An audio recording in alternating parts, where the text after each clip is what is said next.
And indeed, it wasn't long before they did learn something about the Yorkshire visitors. A neat build-up down the left involving fullback Les Thompson and midfield man Palin produces a moment of genuine quality.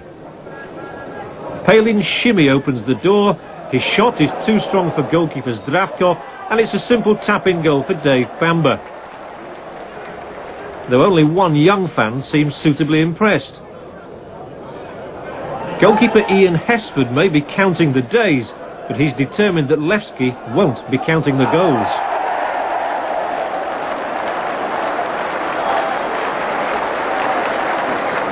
An equaliser wasn't long delayed though, and in keeping with the goals conceded in the first match, it's an absolute giveaway. The scorer, George Donkov. It's enough to drive a manager mad. No chances! But the message fell on deaf ears. Within minutes, a clanger of even greater proportions presented Petar Hubchev with the easiest goal of his or anybody's career. Hull were up against it again.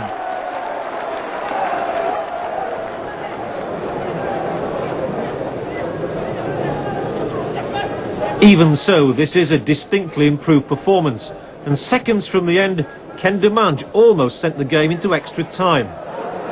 A la Jeff Hurst. No goal this time though, and the George Asparukov trophy stays in Sofia.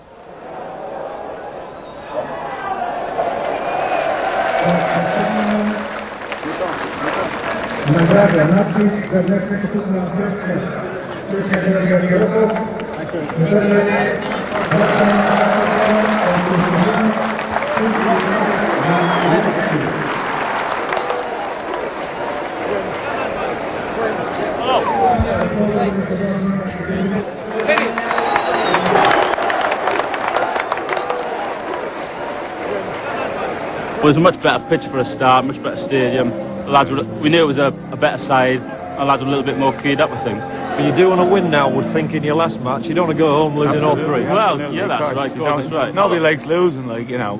But without you to get fit, and hopefully that's what will happen at the end of the 3 games. 3 games, right? Okay. I think you've earned a beer tonight now. I think we'll have 1 or 2 maybe. Not too many.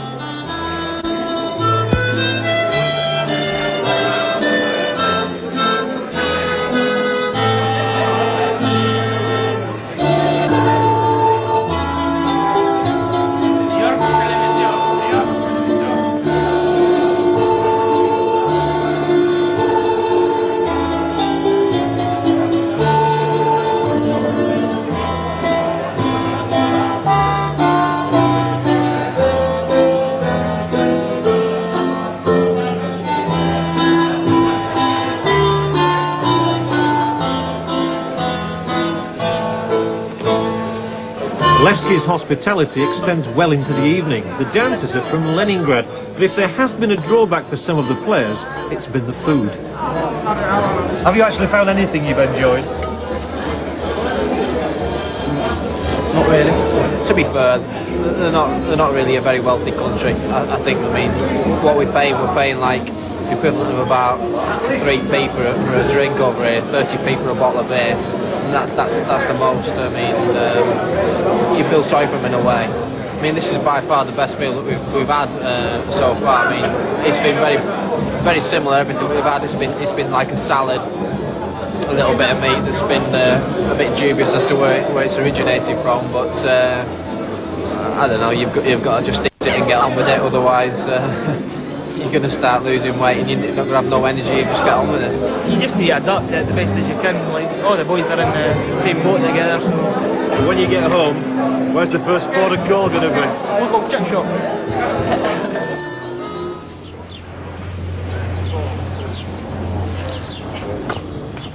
Bulgaria is a very poor country in the middle of political and social upheaval. For example, in the few days we've been here, there's been a new president elected, and inflation has rocketed by 100%. Petrol has gone up to 45p, which is why we often find that motorists switch off their engines and cruise.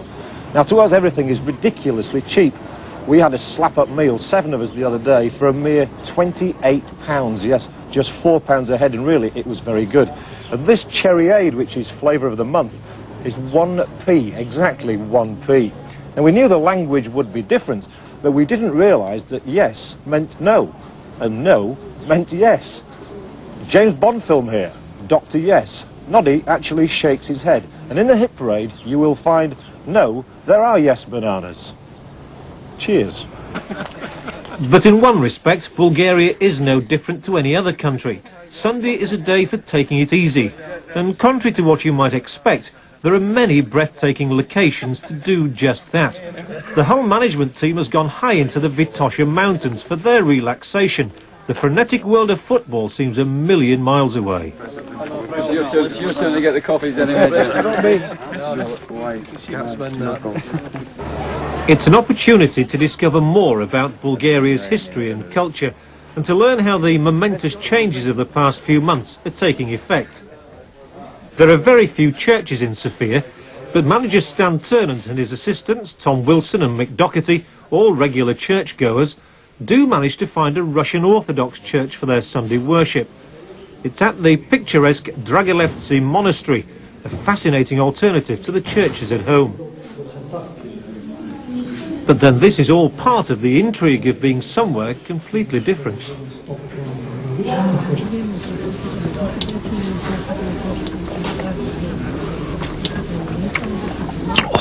Lovely drop of cherry aid, that. Never mind. Only 3 days to go. But not for Malcolm Shotton. He's on his way home, 48 hours ahead of his teammates. Mal, what's the problem? Got a slight stomach muscle problem. I think it's better now, and the boss thinks it's better now to get it sorted out before the season starts. Big disappointment for you though at the start of the season. Very much so, yeah. It's a bit of blow. I mean, you know, you work hard in pre-season and get yourself fit, and it's been there for a little while, and it's, you know, it's not getting any easier. So I think it's better sorting out before the season starts. Tom's got it written down. Tom.